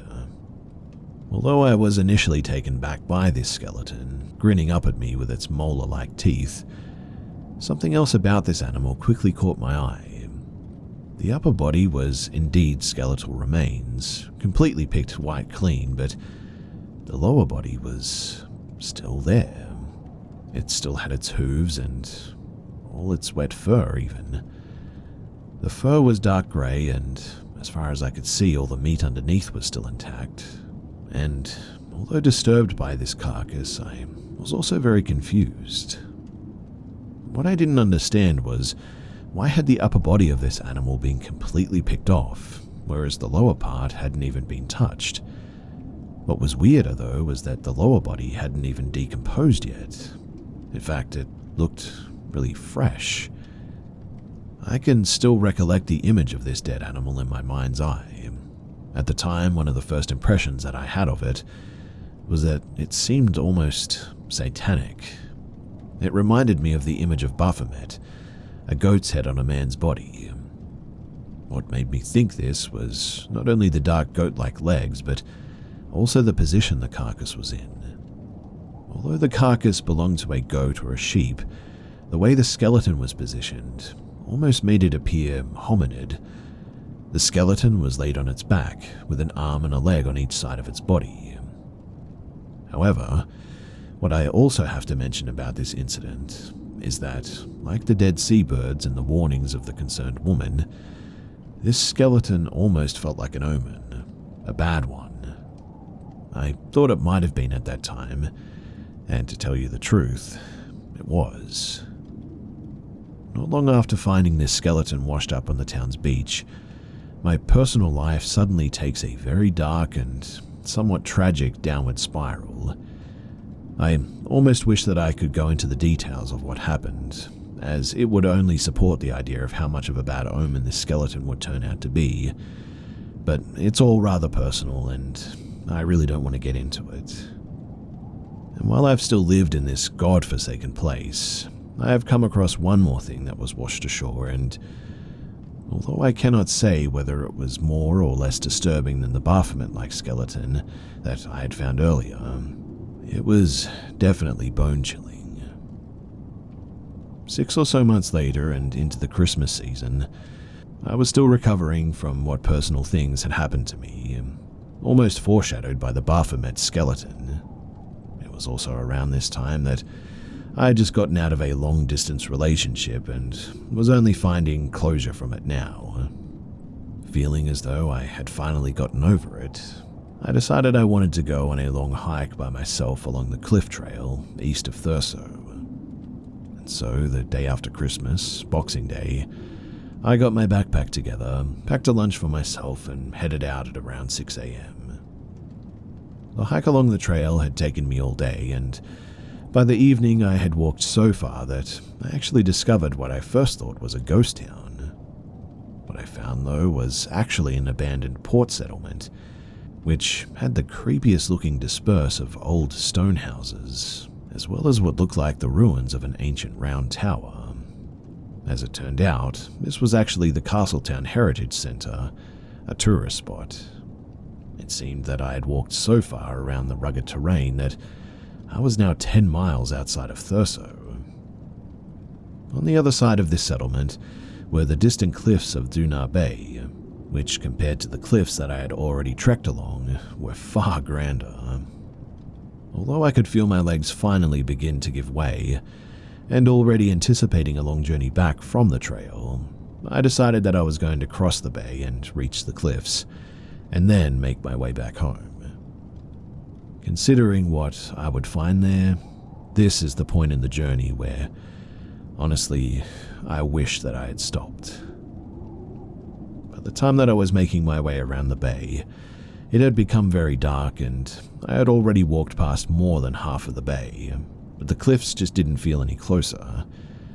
It was at this point when I decided that I really needed to turn around, as at night, walking back along the cliff trail was going to be pretty dangerous, and for the parts of the trail that led down to the base of the cliffs, I really couldn't afford for the tide to cut off my route. I made my way back through the abandoned settlement of the Heritage Center, and at night, this settlement definitely felt more like a ghost town. Shining my phone flashlight into the windows of the old stone houses, I was expecting to see a face or something peer out at me. What surprisingly made these houses scarier at night were a handful of old fishing boats that had been left outside of them, though. The wood that they were made from looked very old and the paint had mostly been weathered off. But what was most concerning was that in this abandoned ghost town of a settlement, I wasn't alone. A van had pulled up, with 3 or 4 young men getting out. I wasn't sure what they were doing exactly, but they were burning things into a trash can. What it was that they were burning, I didn't know. But as I made my way out of the abandoned settlement, every time I looked back at the men by the van, at least one of them was watching me. The abandoned settlement, the creepy men burning things by their van, that wasn't even the creepiest thing that I came across on that hike. The creepiest thing that I found actually came as soon as I decided to head back home, before I was even back at the Heritage Center. Finally, making my way back, I tried retracing my footprints along the beach. It was so dark by now that I needed to use my phone flashlight to find them. As I wandered through the darkness with only the dim brightness of the flashlight to guide me, I came across something. Ahead of me, I could see a dark silhouette of something in the stand. It was too far away for my flashlight to reach, but it seemed to me that it was maybe just a big rock. So I wasn't all too concerned. But for some reason, I wasn't 100% convinced either that this was actually a rock. The closer I get to it, the more I think that it could possibly be something else. I was almost right on top of it now, and the silhouette didn't look as much like a rock as I thought it did. If anything, it looked more like a very big fish, almost like a tuna fish. I didn't even realize fish could get that big, and around these waters? Still unsure whether this was just a rock or a dead fish of sorts, but too afraid to shine my light on it directly, I decided that I was going to touch it with my foot. My first thought was that I was going to feel hard rock beneath me, only to realize that the darkness had played a trick on me. I lift up my foot and press it on the dark silhouette, but what I felt wasn't hard rock. It was squidgy.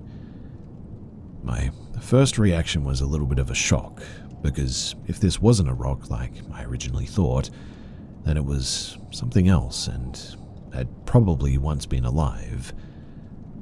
Almost afraid to shine my light on whatever this thing was, I finally work up the courage to do so. Hoping this really is just a very big fish, I reluctantly shine my light on the dark squidgy thing. But what the light reveals is something else. It was a seal, a dead seal pup. Seal carcasses do occasionally wash up on this region, and it wasn't even the first time that I'd seen one, but as I studied the dead seal with my flashlight, feeling my skin crawl as I did it, I suddenly noticed something alarming. This seal pup had a chunk of flesh bitten out of it. For all I knew, this poor seal pup could have been hit by a boat, and that's what caused this wound. But the wound was round and basically a perfect bite shape. Depending on the time of year, there are orcas around these waters which occasionally hunt seals, but this bite mark was no bigger than what a full-grown seal could make. Did another seal do this? I know other animals will sometimes eat their young, but I've never heard of seals doing this. But what was even worse than the idea that this pup was potentially killed by its own species was that this pup, this poor little thing, was missing its skull. Not its head, just its skull. The skin was still there is what I mean, but it was empty, laying flat against the sand. Just when I think it can't get any worse than this, though, I leave the seal to continue making my way back when I come across another dark silhouette in the sand ahead. I go towards it, and what I find is another dead seal pup. But once more, this one also had an identical wound, a fatal bite mark, and just like the other one, the skull was missing. Now, I could accept that they'd been killed by either a boat or, more likely, from the evidence an attack from another animal, but how did both of these seals, with the exact same wounds in the same place, also both have their skulls missing? I didn't understand it. These seals hadn't been ripped apart. They only had one bite mark each. Would the seal or seals that killed them really remove their skulls like this? I didn't know, I still don't to be honest, but what I do know is that both of these carcasses were identical, completely identical, which was strange. They had clearly died the same way, and I more than likely knew how they had died, but what the heck happened to their skulls? I mean, maybe one of them could lose their skulls, but could they both do this? Really? I mean, I suppose so. Growing up most of my life in Yorkshire, England, where nothing ever really happens, and suddenly moving to what seemed like the edge of the world, and finding mutilated remains of animals that you only ever saw in zoos, it definitely stays with you. For the past 2.5 years that I've been here, I almost do feel as though this region is cursed though. Not only because of what I found washed ashore, after all, dead things wash up here all the time. I almost feel like this place is cursed for a number of reasons.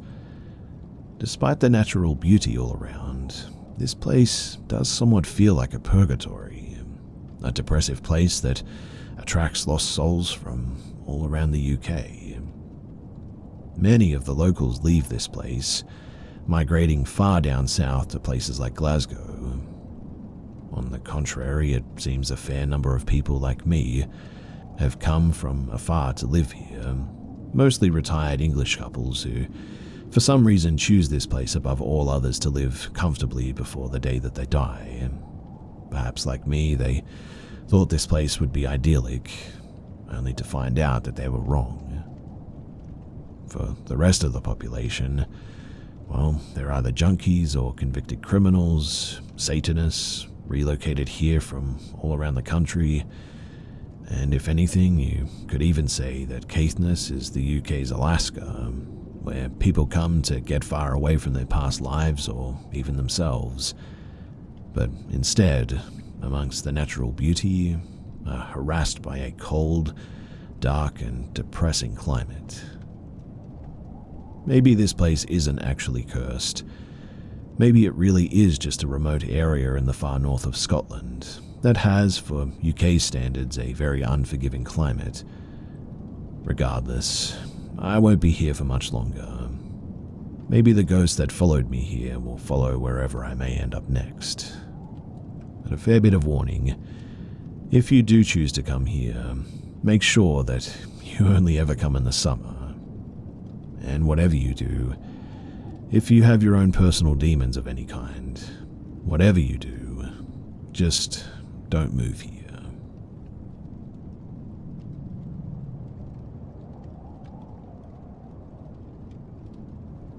This only happened about a month ago in Dublin, Ireland, 2024. I was walking around my area and decided to head into the forest since I hadn't been there in a while. I've had encounters with things in these woods before, but it's a pretty rare occurrence. Everything was going smoothly, found some new paths I hadn't seen before in fact, and barely any people around.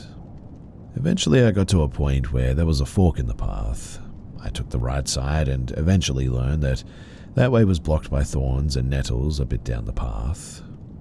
As I stopped and went to turn around and go the other way, I noticed about 8 feet in front of me, where I intended to end up, a man standing there.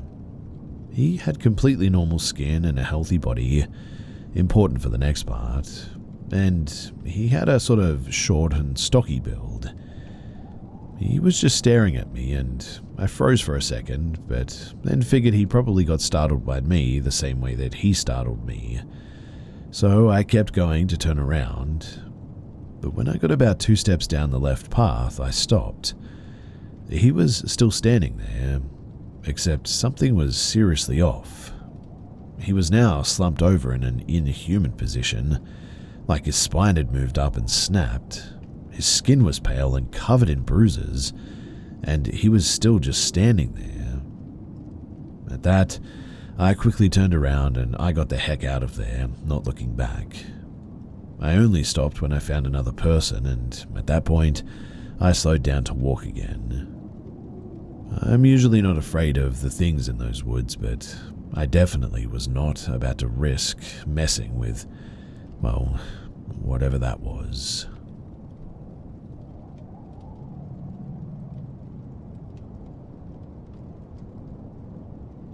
I can remember every single detail of this happening, even though I was only 7 years old. We'd moved to a new house that was a split plan, so my parents felt very far away, but I woke up in the night and couldn't go back to sleep, and started feeling scared for, well, no reason really. I got up out of bed and walked towards my sister's room. I heard some sort of soft noise from my bedroom and turned around to look. My parents had left the hall light on, and I could see my entire bed from the hallway. As I watched, the top sheet of the bed slowly started to slide upwards towards the pillow, almost as if someone was making the bed in sort of slow motion. Then suddenly the sheets jerked down to the bottom of the bed, and then up over the pillow again, and down and then up very quickly. I could hear my heartbeat pounding in my ears, and I was so scared that I couldn't move. I wanted to call out to my sister, but I couldn't get her name out. I can see the light turquoise sheets. I can picture the way my pillow was laying. I can feel the air on my arm standing up. Every detail. Ultimately, even though I couldn't yell her name, I eventually managed to push out some sort of gargling wail of terror, and my sister, she came running out to the hallway. She told me that I'd probably imagined it. Older siblings, am I right? And to go back to bed. Instead, though, I crept into my parents' room and slept on the floor next to their bed. I also slept with my light on in my room for a long time after that.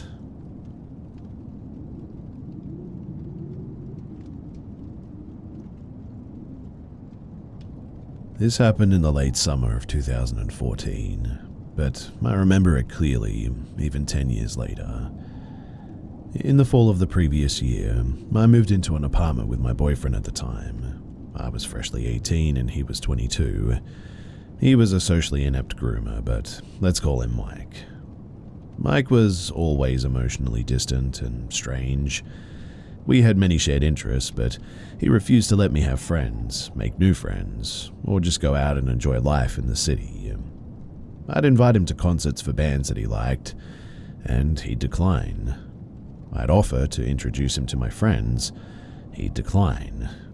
I'd go out to a show with my friends or go hang out with my friends, and he'd send me a Word document, a deranged poetic slight describing every single fault of mine that he could discern.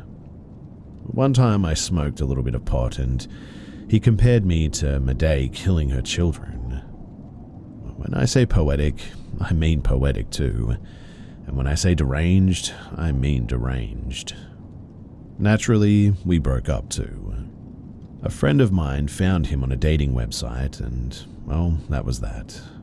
My parents helped me lug his stuff into a truck and took him and all of his stuff to his parents' house. Done deal. I kept the apartment and I tried to settle back in. It was fine. I enjoyed my alone time and was free to have friends visit.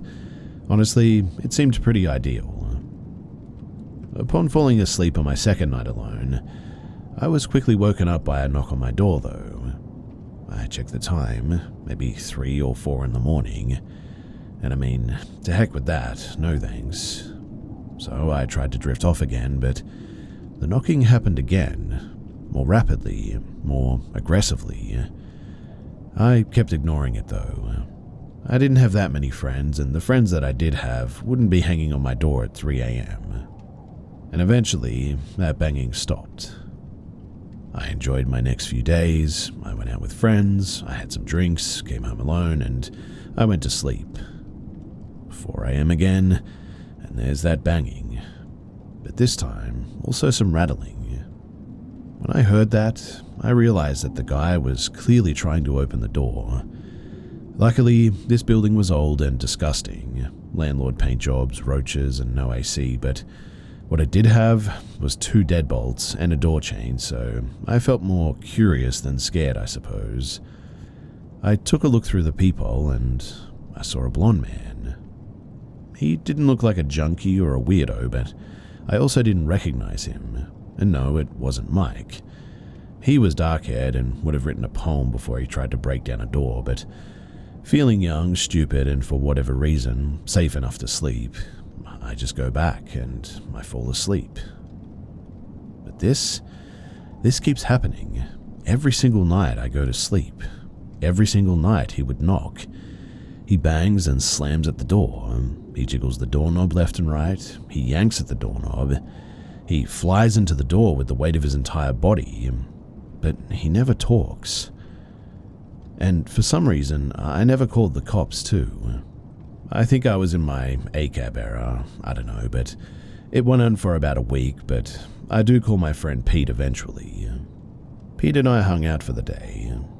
Maybe a bit of context here too is that Pete, he looked like the sniper in Saving Private Ryan. Skinny, bony, oddly serious. Pete couldn't hurt a fly, but he had a weird ghoulish face that made it seem as though he could. So we waited and waited. We plotted and we constructed a plan. Speaking in whispers, we waited into the night. 12, 1 o'clock, 2 o'clock, then 3. And sure enough, there was knocking at the door. Go time. Out the peephole, we see the blonde man. Well, what a surprise, right? He continues to knock, smash and bang on the door. With the chain lock on, we undid the 2 deadbolts. The knocking paused. We flick open the doorknob and, with a knife in each of our hands, scream at him. We stab stupid IKEA kitchen knives through the gap. We yell, "We're going to kill you, come back here and we're going to cut you," and we swish the blades around like pirates who are only allowed to carry butter knives. The blonde man, he sort of stumbles back and jogs down the hall. Pete and I laugh it off, and to my surprise, the blonde man never returned. All it took was matching his crazy, I suppose, but I will never know why he targeted me, or why he was so insistent in getting into my apartment of all places. Though I can guess, I suppose, and my guess is that he may have been stalking me for some time, and when he noticed that Mike was gone, maybe he saw that as his chance. Again, I guess I'll never really know, but when I think back on it, it was kind of a crazy time for me, and honestly, I'm glad it's over.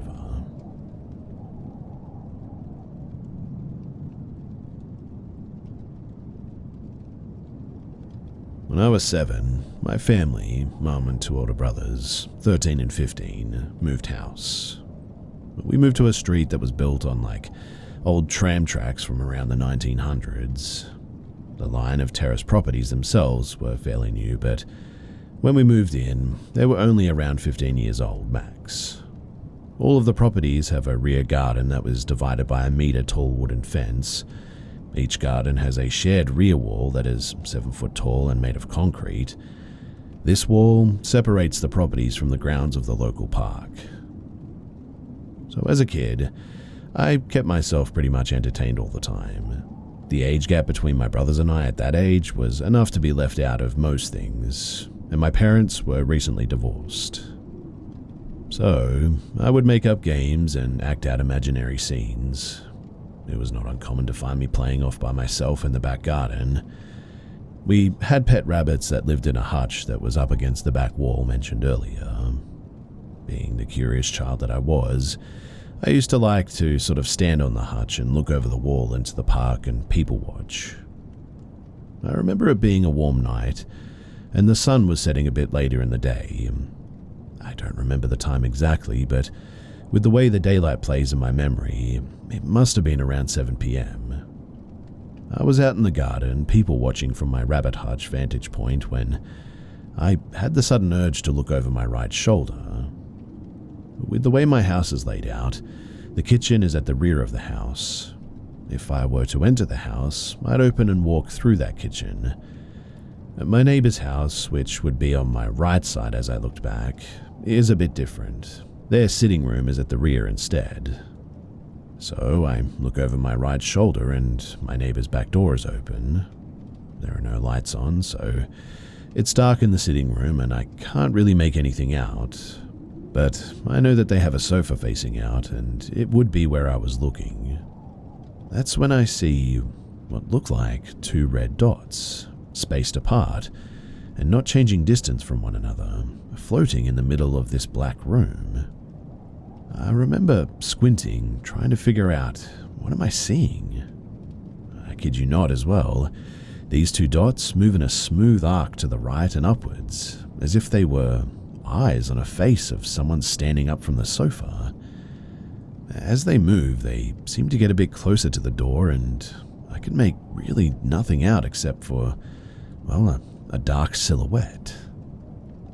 I freak out at that, and I run back inside, all the way to the front of the house where our sitting room is located, to tell my mum. She assures me that it's nothing, and so I head back outside. I climb back onto the rabbit hutch and immediately look behind me again. The figure with its red eyes is now standing in the doorway of their house, looking out into the garden. I nope once more back into the house, and this time, I do not go back outside. For years, I forgot about this experience, but I've always been afraid of the dark. I especially hate looking out of windows at night, particularly into the back garden. Something jogged my memory of it a few years ago, though, and every time I talk about it, honestly, it makes me sort of teary-eyed, because it was terrifying. I still remember every detail of that evening, and I wonder what it was that I saw. My neighbors still live there, and I'm too scared to ask them if they've experienced anything, or if they have an explanation for, well, whatever it was that I saw.